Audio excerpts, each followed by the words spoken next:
Inaaksaya ng mga ito ang panahon ng buong sambayanan na dapat ay nakatuon sa mga pang-araw-araw na problema natin. This is all toxic political noise, no? At paalala ko lamang sa ating tagapakinig na matatandaan niyo siguro na si Bongbong Marcos, mismong presidente, nagsabi noon na this impeachment will not do any good for a single Filipino. 'Di ba meron siyang sinabing ganon na noon na ayaw niya raw, kesyo hindi niya raw gusto itong impeachment. Samantalang ngayon, malinaw na malinaw, nagsisinungaling silang lahat.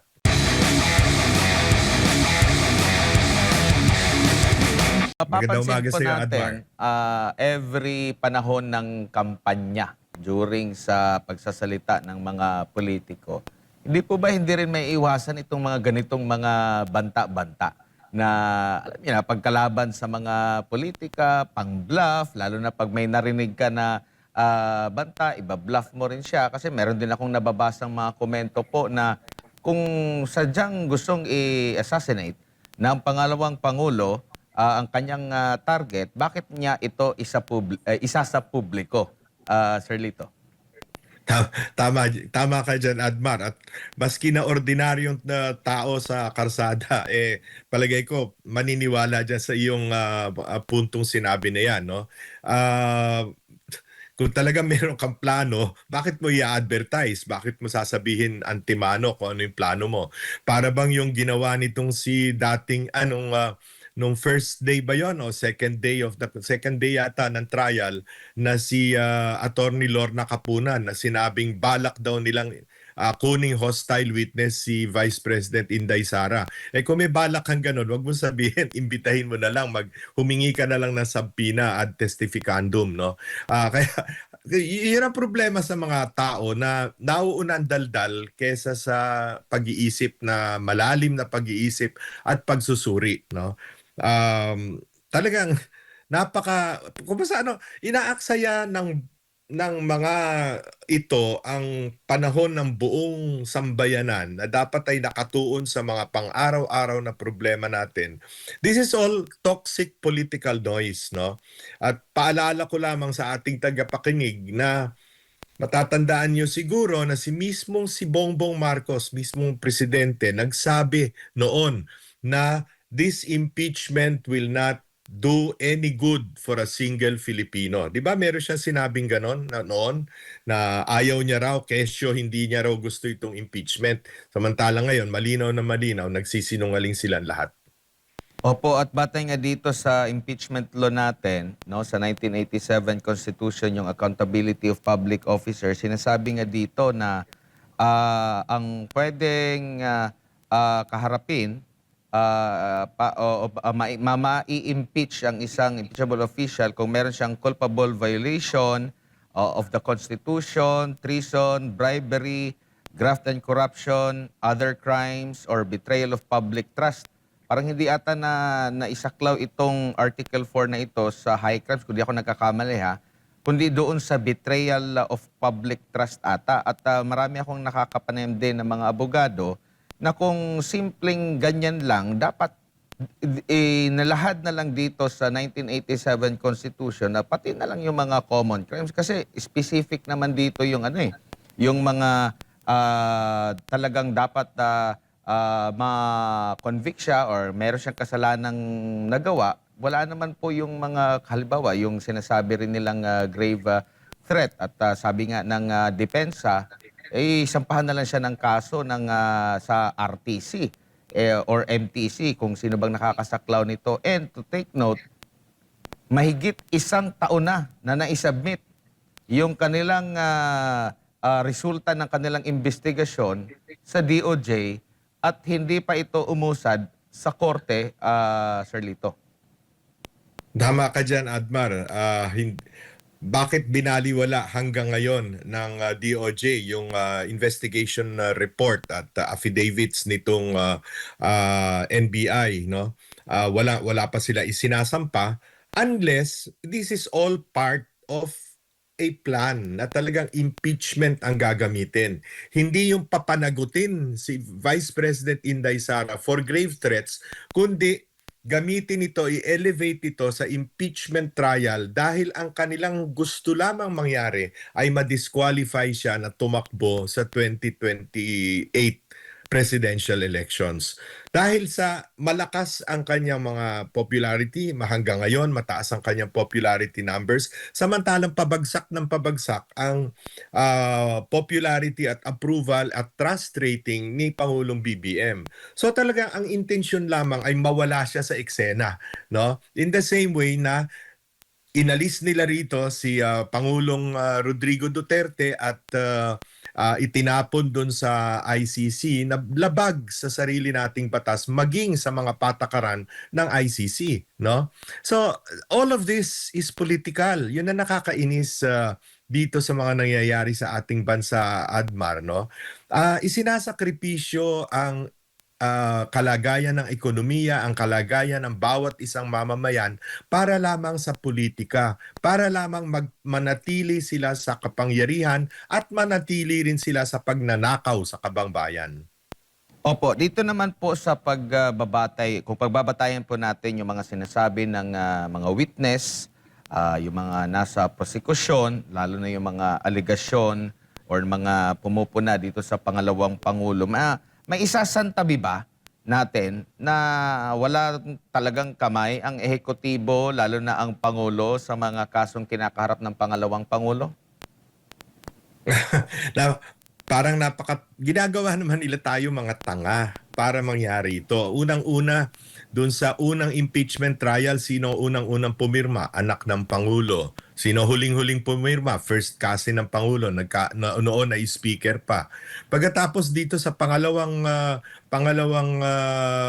impeachment trial, kitang-kita naman natin dun sa ginawa parang mini trial nitong si attorney Congresswoman Jervy Luistro. Kitang-kita naman natin kung paano pinatakbo yung investigasyon, no, yung preliminary investigation so-called doon sa Committee on Justice. Na ngayon ay mas marami ang pumirma, 257 ba o something like that, no? 257 na batay sa mga sinasabi ng kapwa congressmen nila katulad ni Congressman Egay Erice ay mukhang may pabuya para ka pumirma, no? At yun na nga, na-discover na natin yung flood control projects, no, noong 2023, 2024 and 2025 budgets. Siguro ngayon farm to market roads naman ang paggagalingan ng kanilang mga pabuya, no? This has become so much of a criminal conspiracy against the interests of the Filipino people. Opo, agad po na depensa ng administrasyon ay walang halong politika ito, lalo na yung mga sumusuporta kay Vice President Sara Duterte, nagiging kritiko ng administrasyon na maraming kinakaharap na kaso, nakakulong na ngayon, meron pang bantang ikukulong yung iba, pero sasabihin ng administrasyon, lalo na Malacanang, na walang halong politika ito. Paano maging kapanipaniwala ang ganitong pahayag po, Sir Lito, sa mga pangyayari po ngayon para paniwalaan natin sila na walang halong politika at nagkataon lamang ang lahat? Unang-una, nakita natin kung paano si presiding officer Senator Chis Escudero ay sinabihan, inakusahan na hindi lamang doon sa nitong si Yusek Romy Bernardo na ngayon ay state witness, no? At na-implicate din doon sa mga sinabi ng mga Marines, na ex-Marines, ex-sundalo tungkol sa mga delivery ng maleta, no? Na tinakot ng tinakot at nung bumigay ngayon ginawa pang presiding officer. So meron ka ng presiding officer na bagamat so far dahil matalino naman yan, bigay na natin sa kanya yon kay Senator Chis Escudero at magaling na mga abogado yan. Pero at the end of the day, hindi mo matatanggal yung duda o yung agam-agam na kasi merong sword of Damocles over his head. Ganun din si Senator Joel Villanueva. Sabi ng ombudsman, sa loob ng 2 linggo, magsasampa na kami ng kaso. O 2 buwan na po ang dumaan sa ombudsman Boying Rimulya. 2 buwan na po. O, nasan yung kaso? Pero in the meantime, tumalo na doon sa kabila. No? Si Senator Marcoleta, walang kakwenta-kwentang kaso na ginawang plunder imbis na graft. No? Kitang-kita natin na talagang they will move heaven and earth, wika nga, para lamang matanggal sa pagka-vice presidente si Vice President Inday Sara. Kaya ito'y magtatagal pa ito at in the meantime kung ano-anong kabulastugan ang ilalabas nila, maaring yung mga iba ay hinahanapan pa nila ng ebidensya, hanggang ngayon ay nag-fishing expedition pa sila para lamang siraan ang siraan. Kasi double prong dito, Admar. Kung halimbawa ang ating mga senator judges ay hindi bumoto for conviction, no, dahil 16 votes ang kinakailangan to convict at hindi nila maabot yung 60 na yon, gagamitin nila itong mga buwan na darating ng investigasyon para siraan ang siraan si Vice President Inday Sara, katulong ang media na kakampi nila, no, para nga ang lumalabas lamang sa mga ibang media liban na lamang dito sa SMNI at saka sa Net25 ay slanted para ikundina in the public eye itong si Vice President Inday Sara. Napaka-unfair ng ginagawa. Ang politika dapat merong tawag sa Kastila, hugar limpyo yung patas na laban. Dito sa gobyerno natin walang patas na laban Everything is always one-sided. Opo, at nakikita nyo rin po ba, Sir Lito, na sakaling i-impeach nila ang pangalawang Pangulo, lilipat na sa kanila ang mga supporter ng pangalawang Pangulo kung sino man yung kanila pong magiging pambato, o baka naman, under pa rin ng, ni Vice President Sara Duterte, mga galing sa suporta niya, doon lilipat yung mga supporter niya? Primero sa tanan, Admar, kitang mga Bisaya, kitang mga taga Mindanao, dili man kita mo uyon sa kining mga gihimo nila kontra kang Inday Sara. That is 33.5% of the vote. Hindi ko pa binibilang ang mga Bisaya at ang mga taga Mindanao na nakatira sa Luzon, no? Yun hindi matitinag yon sapagkat nakita nila, no, kung paano inapi ang kaya na sabihin na natin kapwa nila Bisaya at kapwa nila taga Mindanao na si Inday Sara, at maging ang siguro hindi ako nagkakamaling sabihin na ang Pangulo na pinakamahal ng taong bayan, hindi lamang ng Bisaya at Mindanao, kundi ng pati ng mga taga Luzon at taga NCR, na kanilang sinuko, itinapon, ikinidnap at pinadala doon sa Den Haag. Hindi kayang makalimutan ng taong bayan ang ganyang kalalang kasamaan. Opo, dito naman po sa nakatakdang SONA ng Presidente, ano po kaya sa tingin ninyo, sa assessment po ninyo sa nakalipas na isang taon, na ang kanya pong ipagmamalaki? Well, balita ko unang-una, inumpisahan niya itong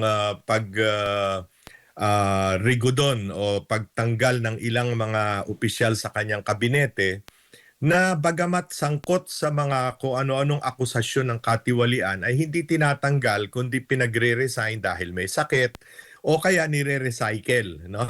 From one position to another position. Sasabihin niyang paglilinis ng pamahalaan yan, good governance kuno, no? Pangalawa, siguro, at ito'y mga bali-balita na nasasagap natin, meron daw mga ilang congressman na sasampahan ng kaso ng patungkol dito sa flood control scandal, para naman hindi kahiya-hiya na ibalik sa kanya yung kanyang mga katagang mahiya naman kayo na binitiwan niya noong nakaraang SONA. So, but all of this is optics. Lahat ito ay kunwari lamang. Isipin mo nga, yung secretary ng DPWH gagawing state witness. Saan ka nakakita? Yung taong pumirma ng kontrata, yung nagpabid ng kontrata, yung nagbayad sa mga kontraktor, gagawin mo state witness. Lokohan lahat ito, Admare. Kaya nga, kung basta natatawa na lamang tayo kuminsa sa kanilang ginagawa. Pero pero halatang halata eh, no? Opo. Ewan ko kung ano sasabihin niya sa susunod niya SONA at ano'y pagmamalaki niya. Wala namang, ayan, dito pa lang sa Quezon City, sa Manila, nagbaha-baha na naman. Sa Bulacan, bumalik ang baha. Sa Pampanga, nagkaroon ng landslide sa Davao Occidental, sa Panay, kung saan-saan. Ano? Nasaan yung mga proyektong pinagmamalaki nilang 5,500 flood control projects? Opo, meron pong inilabas sa ang SWS na survey na mula -15 naging -7 ang net satisfaction rating. Pero negative pa rin po. Mas marami pa rin po yung hindi satisfied sa pamumuno kumpara doon sa satisfied. Anong basa niyo po rito, Sir Lito? Alam mo, Admar, dapat malaman ng taong bayan na yung pagsa-survey, hindi ibig sabihin na gumawa ka ng let's say 1,200 or 1,800 respondents nationwide ay lahat ng probinsya o lahat ng rehiyon ay nasa survey. So for instance, pag sinabi mong Kabisayaan, sa unang survey pwedeng doon ka mag-survey sa Cebu City, halimbawa sa Tacloban, no? Sa susunod na survey para yung Tambiolo inililipat mapupunta naman sa Iloilo, sa Bacolod, ganyan yan eh, no?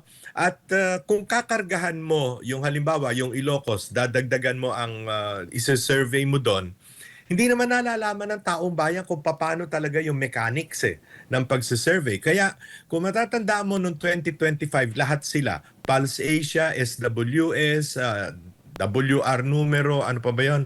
Kung sino-sino pa, Tangere, lahat sila, ibang-iba ang kanilang naging prediction ng survey compared sa naging resulta. Ang tumama lamang si Malutikia yung kanyang publicus.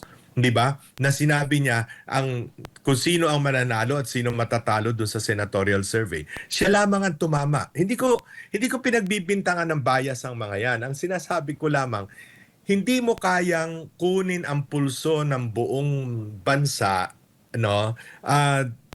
You can only estimate, you can only approximate. Kaya kung sinasabing -7 na ngayon, dati -25 ba o -15, ngayon ay -7, maaring yan ay dahil napunta halimbawa ang Visayas sa Tacloban, sa Waray-Waray. Napunta, mas madami ang napuntang, nagkaroon ng respondents na galing sa Kabikulan o kaya ay at sa Ilocos, no? So we have to take all of these surveys with a grain of salt, no? Ang malinaw na malinaw, palagay ko naman lahat ng tao ngayon ay nakakaranas ng hirap, ng gutom, na hindi magkasya yung kakarampot nilang kinikita, samantalang pataas ng pataas ang presyo na wala namang magawang solusyon ang pamahalaan. O ngayon, pumutok na naman yung Iran. Nagbobombahan na naman sila doon. Sa isang linggo, tataas na naman ang presyo ng gasolina. Mano bang tulungan naman ng gobyerno ang taong bayan? Bawasan man lamang yung VAT o yung excise tax na pinangako, hindi rin naman ginawa, no? Para man lamang mapaibis na, um, medyo makabawas naman, no, sa gastusin ng taong bayan at sa pagtaas ng presyo ng pangunahing mga bilihin, no? Opo. Wala eh.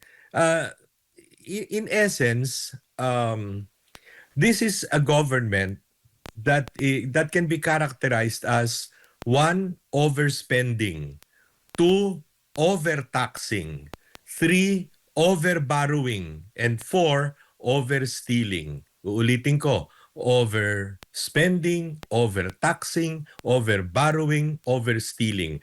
Yan ang pamahalaan ng ating liderato sa kasalukuyan.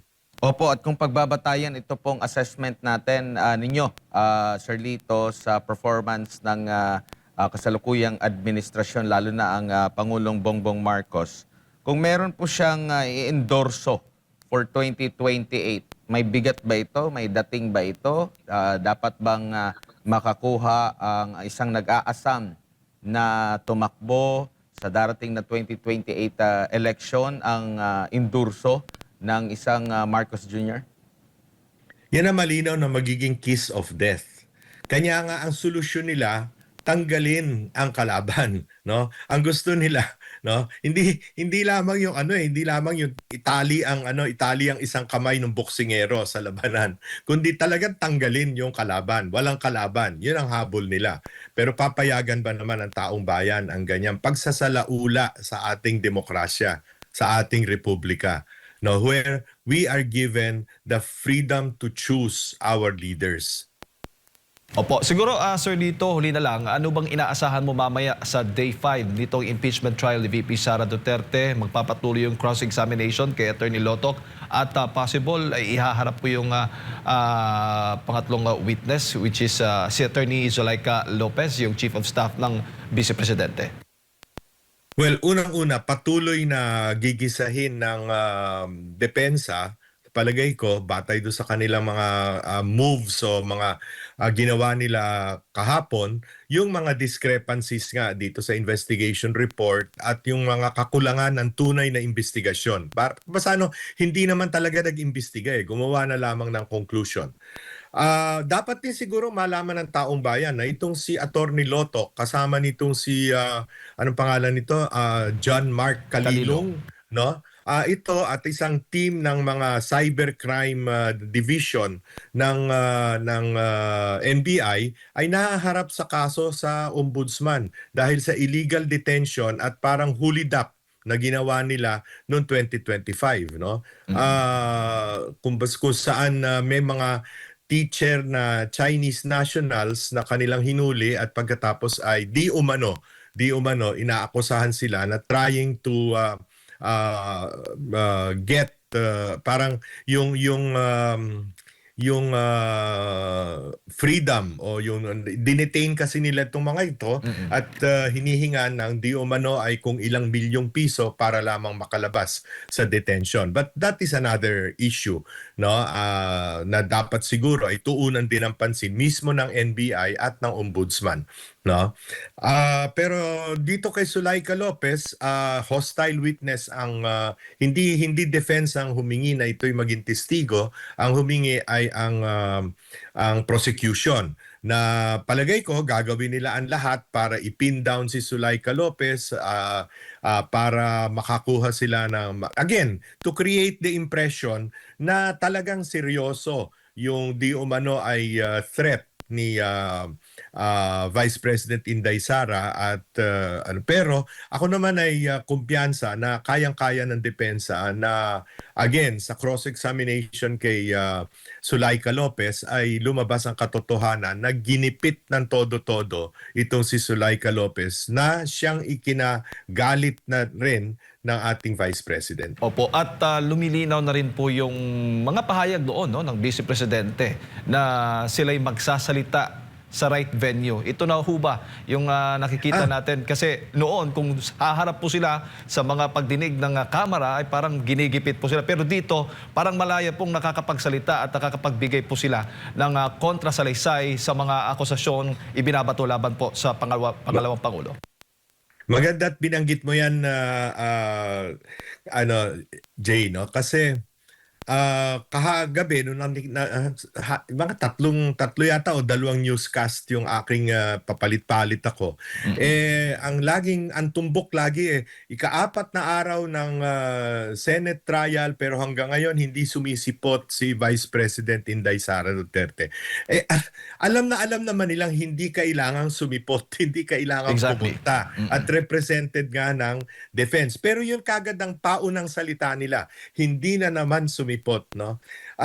In the same way na bakit ka naman sisipot dun sa Committee on Injustice na pinangungunahan nito si Jervil Luistro, no?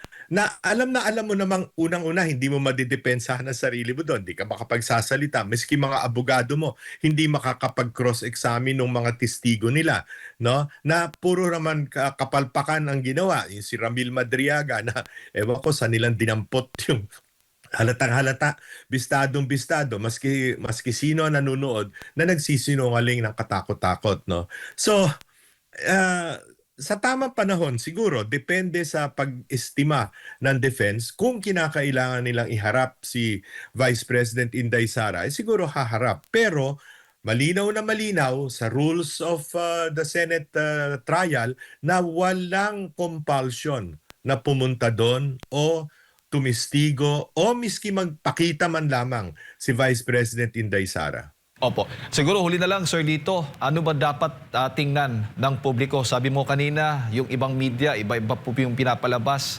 So, ano ba dapat ang bantayan? Ano ba dapat ang tingnan ng publiko pagdating po itong impeachment trial? Alam natin, information overload, no? Pero bilang gabay sa ating mga kababayan, papaano po nila dapat tingnan itong impeachment trial ng pangalawang Pangulo? Siguro Jay, pinakamagandang sabihin sa taong bayan, sa kanilang pakikinig, sa kanilang pagmamasid, no? Ay ihambing nila kung paano pine-persecute si Vice President Inday Sara. Sabihin na nating halimbawang may mga pagkakamaling nagawa, no? Na sa tingin ko nga ay conspiracy, sinet up siya, no? Compared dun sa pagkalaki-laking mga pagnanakaw, no, na ginawa sa kabangbayan ng kasalukuyang administrasyon at mga alipores nila.